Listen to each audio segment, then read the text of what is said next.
sure. Yeah, exactly.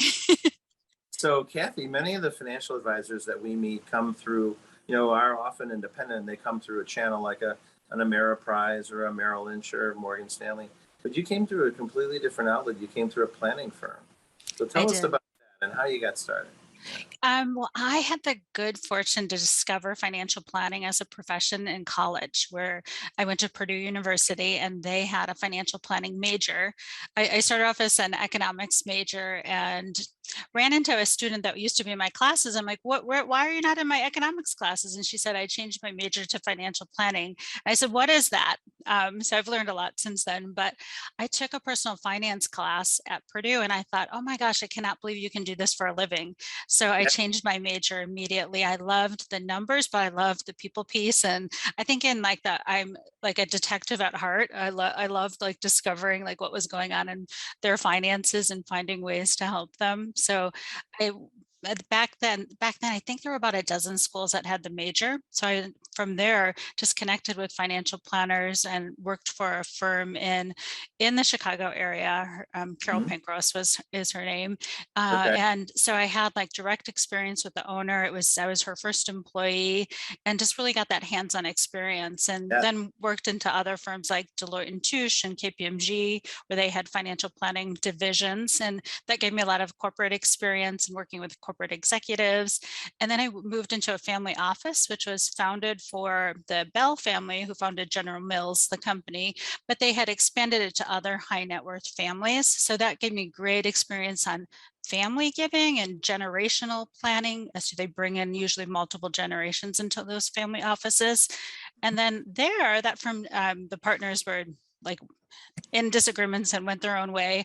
And so I joined another firm where I became a partner, a 10% partner, like a registered investment advisory firm called Accredited Investors, and was there about 13 years, learned a lot. But in the end, I just had this, I'm giving away some dates now, so we're going to be able to figure this out pretty quickly. And that I had it really just this entrepreneurial spirit in me and wanted to start my own firm. So 8 years ago, as of this coming April, I started Flourish Wealth Management. So where did you get the name Flourish? Oh, I well, when I was starting it, I got good advice. I've been involved with a group of women business owners, and at first I talked to this big firm, and they were going to charge me like, oh, I don't remember, $40,000 to come up with a name. And I remember one of the other business owners said, "You got to get more scrappy than that. You cannot afford anything like that." So I really just bounced off with a friend kind of what the feeling I was wanting to create for clients. And we came up with the feeling of this flourish. We wanted our clients to flourish. And lo and behold, the name was available, like Flourish Right. Wealth Management.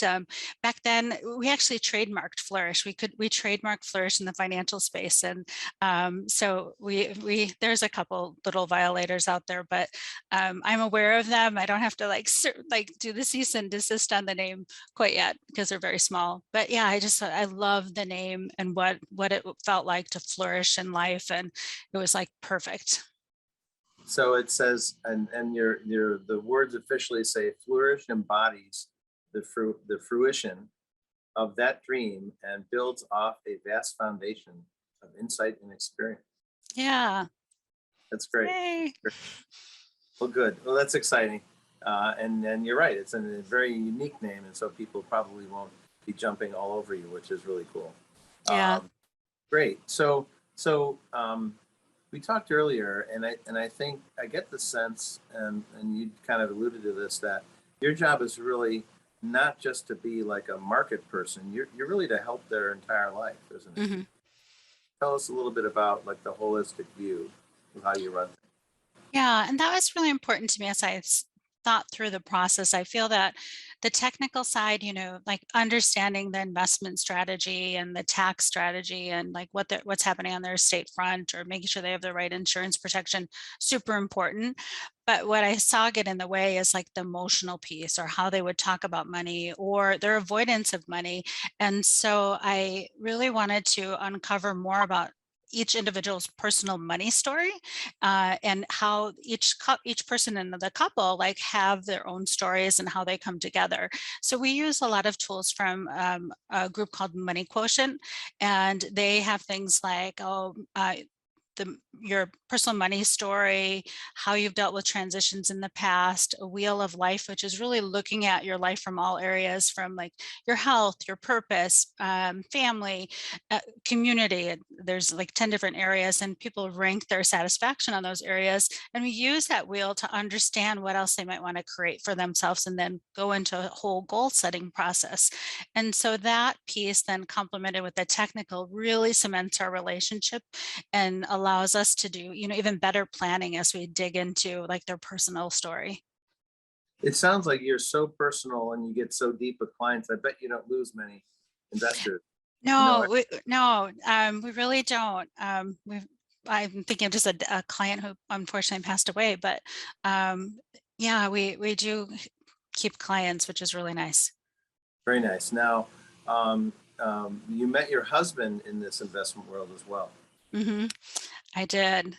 Yeah, we were both at an investment class, and yeah, well, as you know, like the industry is much more male dominated, and so I think like when he went back to his work and said, "Oh, I met a woman," they're like, "Really? Like at this investment class?" But yeah, we oh, he now works at Flourish too.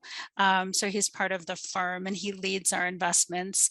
And so it's been good building this together. He didn't start in the beginning with Flourish, but having him involved has been great. And then I claim to fame, I have a daughter who majored in financial planning. She was also in a program at Wisconsin-Madison and majored in business corporate finance with a wealth management minor. And she works for another firm, but who knows, someday maybe she'll come over to Flourish.